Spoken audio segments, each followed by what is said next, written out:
It looks like there's a call here. Let me respond. 432 from Collins and Batavia. We've got a report of a young female acting irrationally. Looks like possible drug or mental health issues. She's just freaking out right now. 432, 10-4. In any type of call that a police officer responds to, when that officer stops and gets out of that car, the officer has no idea whether or not the person may have mental illness. If the officer lets his guard down, he can be hurt, he can be killed. When I go out in the community with the Orange Police Department, it's real-time teaching for the officers so that they would know what it takes to work with somebody in a psychiatric emergency. When they know what the different symptoms might be for the mentally ill, it's much easier for them to switch gears quickly and try to de-escalate as the result of that training. We are building a stronger community through partnerships in our area. As a person, a community, a police department, a hospital, a neighbor, it's all of our obligation to help others that are less fortunate than us.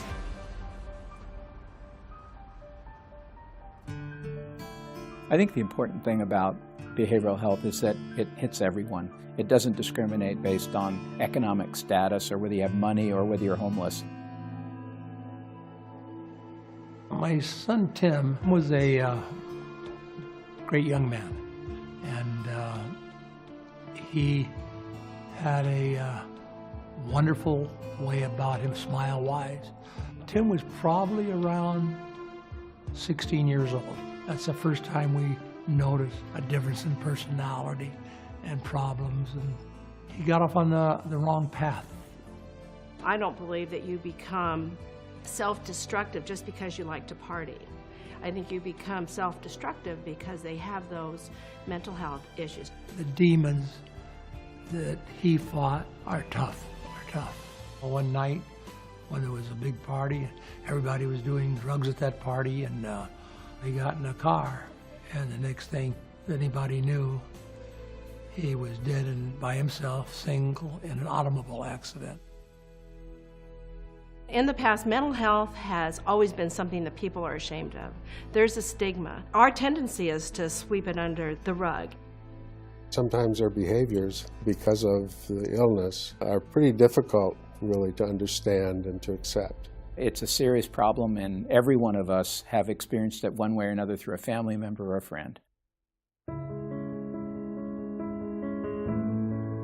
When my son was younger, he was really vibrant, and he always wanted everybody to be real happy.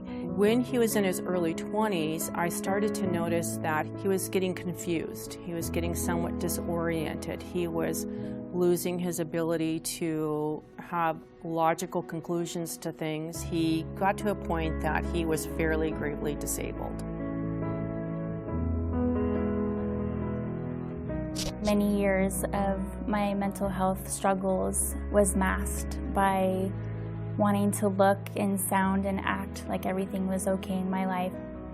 So I would be with family and be, showered and dressed and look fine, but then I would go home and crawl in bed for a couple days. I remember when I started college, I took a long trip around the United States, and driving on the United States by myself was a very difficult and depressing experience. And that's when I came home and told my family, I've got trouble here. I'm really depressed, and I'm not sure I can continue with my life. The really sad thing is that no one has known where these patients should go for treatment, particularly when they're the most fragile, when there's an urgent or emergent need. This is why St. Joe's developed this specialty area off of our main emergency room to kind of address the specialized needs of our psychiatric patients. My son came into the hospital to see the psychiatrist, and he said to him, "I think you have schizophrenia." It took me a while to believe the diagnosis because you're grieving the loss of a lot of their abilities and the person that you thought they might become.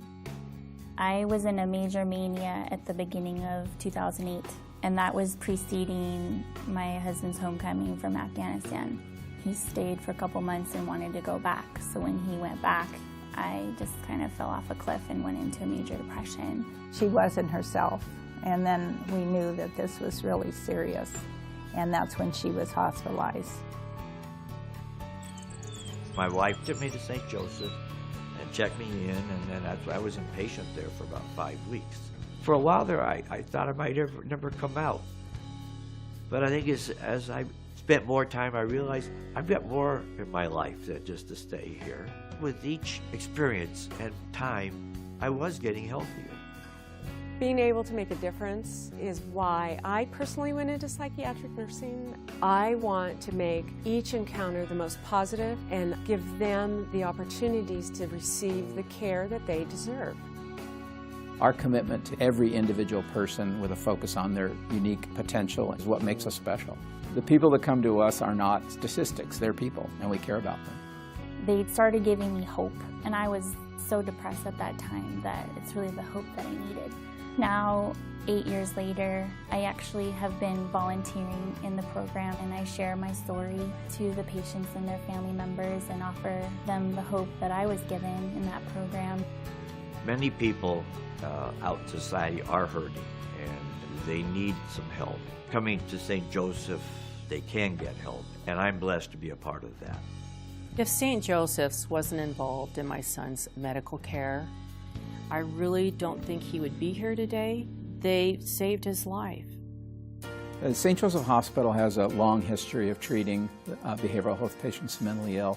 We have support groups, we've got partial hospitalization or outpatient treatment programs, and we have inpatient programs if they need a significant inpatient stay.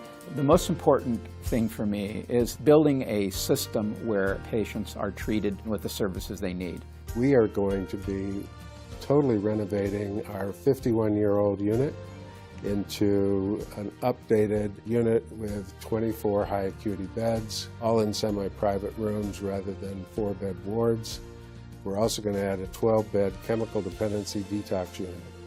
We are doing some fabulous work here at St. Joe's, but this takes continued support from our community, from our donors, so that what we're doing today, we can build even a stronger future for tomorrow.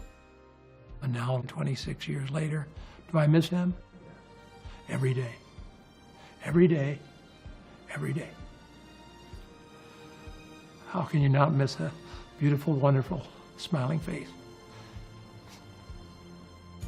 I guess the part that made things good was when my wife, Mary Ellen, and I decided to try to do something about helping another person.